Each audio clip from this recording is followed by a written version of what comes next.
Hi అండి, నమస్తే. Welcome to Priya's kitchen talks. ఈ వీడియోలో వచ్చేసి మొన్న లంచ్ లాగ్ అండి ఇది. లంచ్లోకి మునగాకు పప్పు ఇంకా మునగాకు చట్నీ అయితే చేశాను. నువ్వులు వేసి చాలా మంచి టేస్ట్ వస్తుంది. ఫస్ట్ అయితే పప్పు చూద్దాము. కుక్కర్లోకి ఒక హాఫ్ కప్పు వరకు కందిపప్పు యాడ్ చేసుకున్నా. ఇంకొక 6-7 వరకు పచ్చిమిరపకాయలు కూడా వేసుకున్నా. తర్వాత ఆనియన్స్, టమాటోస్ అన్నీ కూడా కట్ చేసి పెట్టుకున్నా. ఇప్పుడు కట్ చేసి పెట్టుకున్న టమాటోస్ వేసుకున్నాను. టమాటోస్ అయితే ఒక 6 వరకు తీసుకున్నాను. టమాటోస్లోకి కొద్దిగా సాల్ట్ కూడా వేసేసుకొని, కొంచెం పసుపు, కొద్దిగా ఆయిల్ వేసేసుకుంటే సరిపడా వాటర్, అంటే ఒక కప్పు కందిపప్పుకి ఒక 3 కప్పుల వాటర్ యాడ్ చేసుకొని కుక్కర్ మూత పెట్టేసి ఒక 5 విజిల్స్ వస్తే బాగా మెత్తగా మెదిగిపోతుంది. ఇప్పుడైతే పక్క స్టవ్లో రైస్ కూడా పెట్టేశాను. ఇప్పుడు తాలింపు కోసము ప్యాన్లోకి ఆయిల్ యాడ్ చేసుకొని కొద్దిగా ఎక్కువగానే ఆయిల్ వేసుకోండి. మనకి తాలింపులోకి మునగాకు కూడా వేస్తాం కదా, కాబట్టి ఆయిల్ కొంచెం ఎక్కువగానే పడుతుంది. ఆయిల్లోకి ఆవాలు, జీలకర్ర, పచ్చిశనగపప్పు, ఇంగువ, ఎండుమిరపకాయలు, తర్వాత తెల్లగడ్డలు, కరివేపాకు వేసేసుకొని బాగా వేగిన తర్వాత ఆనియన్స్ కూడా వేసుకోవాలి. ఆనియన్స్ కూడా బాగా సాఫ్ట్ అయ్యేంత వరకు మంచిగా ఫ్రై చేసుకోండి.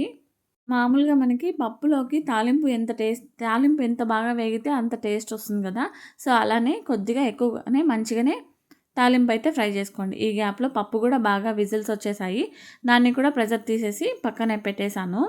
ఇప్పుడు ఆనియన్స్ అంతా కూడా బాగా వేగిన తర్వాత ఇలా కొంచెంగానే మునగాకు వేసుకోవాలి. ఎక్కువ వేసుకోకూడదండి. ఎక్కువ వేసుకుంటే అసలు బాగుండదు. కొద్దిగానే మునగాకు వేసేసుకొని ఆ తాలింపులోకి పప్పును పక్కన పెట్టాను కదా, అదైతే బాగా మెత్తగా ఉడికిపోయింది. దాన్ని ఒక 2-3 నిమిషాలు గెంటతోనే స్మాష్ చేసేసాను. మీరు కావాలనుకుంటే పప్పు గుత్తితో కానీ మెదిపేసుకొని దాంట్లోకి కొద్దిగా చింతపండును కూడా ముందే నానబెట్టి పెట్టాను. ఆ చింతపండు రసం అయితే అందులోకి వేసేసుకొని బాగా కలిపేసి మళ్ళీ స్టవ్ పైన పెట్టేశాను.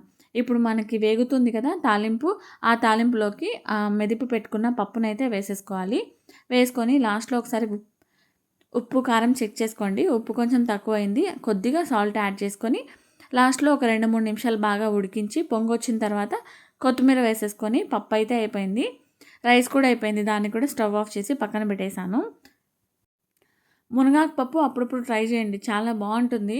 కాకపోతే మునగాకు కొద్దిగానే వేసుకోవాలి. కొంతమంది పప్పుతో పాటు మునగాకును ఉడికిస్తారు. దానికంటే కూడా ఈ స్టైల్లో ట్రై చేయండి, చాలా బాగుంటుంది. నెక్స్ట్ అయితే మునగాకు నువ్వులు పచ్చడి అయితే చూద్దాము. నువ్వులు వేసి అయితే ఫస్ట్ టైం చేస్తున్నా. శనగ్గింజలు వేసి చాలాసార్లు చేశాను, కానీ నువ్వులు వేసి ఫస్ట్ టైం చేస్తున్నా. కానీ టేస్ట్ అయితే భలే కుదిరింది అసలు.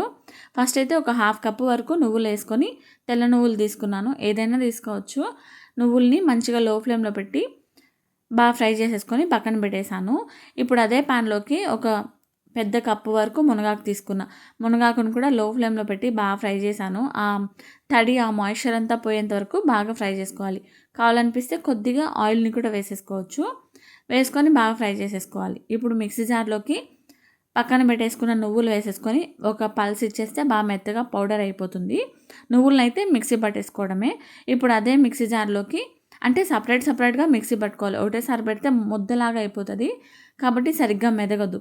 అదే మిక్సీ జార్లోకి మళ్ళీ మునగాకును కూడా వేసేసుకొని దాన్ని కూడా మిక్సీ పట్టేసుకోవాలి.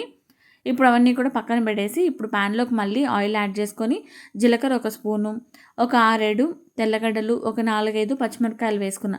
పచ్చిమిరపకాయలు కావాలనుకుంటే ఎండుమిరపకాయలైనా వేసుకోవచ్చు. మీరు మీ కారానికి సరిపడా అడ్జస్ట్ చేసుకొని వేసేసుకోండి. తర్వాత కొద్దిగా ఎక్కువగానే టమాటోస్ వేసాను. టమాటోస్ ఒక 5 వరకు వేసాను. టమాటోలన్నీ కూడా వేసి ఆయిల్లో బాగా ఫ్రై చేయాలి. ఇప్పుడైతే అందులోకి టేస్ట్కి సరిపడా రాళ్ళుప్పు వేసుకున్నా. పచ్చడిలోకి రాళ్ళుప్పు బాగుంటుందని చెప్పేసి రాళ్ళుప్పు వేసుకొని కొద్దిగా నిమ్మకాయ సైజ్ అంతా చింతపండు అయితే వేసుకున్నాను. చింతపండును కూడా వేసి ఆ టమాటోస్ అన్నీ కూడా బాగా సాఫ్ట్ అయిపోయేంత వరకు మంచిగా ఫ్రై చేసుకోవాలి. టమాటోస్ పైన స్కిన్ సపరేట్ అయిపోతే టమాటోస్ మనకి బాగా వేగిపోయినట్లే. ఇప్పుడైతే స్టవ్ ఆఫ్ చేసి పక్కన పెట్టేశాను. ఒక 10 నిమిషాలు చల్లారిన తర్వాత మనం ఇందాక మునగాకు నువ్వులు మిక్సీ పట్టుకున్నాం కదా, దాంట్లోకి అయితే వేసేసుకొని దాన్ని కూడా బాగా మెత్తగా మిక్సీ పట్టేశాను. ఇప్పుడైతే లాస్ట్లో కొద్దిగా సన్నగా కట్ చేసుకున్న ఆనియన్స్ వేసుకున్నా. మీరు కావాలనుకుంటే తాలింపు కూడా వేసుకోవచ్చు. ఆవాలు, జీలకర్ర, కరివేపాకు, ఎండుమిర్చి, తెల్లగడ్డలు, ఇంగువ వేసి తాలింపు పెడతాం కదా, అలా కూడా వేసేసుకోవచ్చు. నేనైతే ఆనియన్స్ వేసి మిక్స్ చేశాను. వీడియో నచ్చితే లైక్ చేయండి. అంతే ఈ వీడియో. మళ్ళీ నెక్స్ట్ వ్లాగ్లో కలుద్దాం. బాయ్.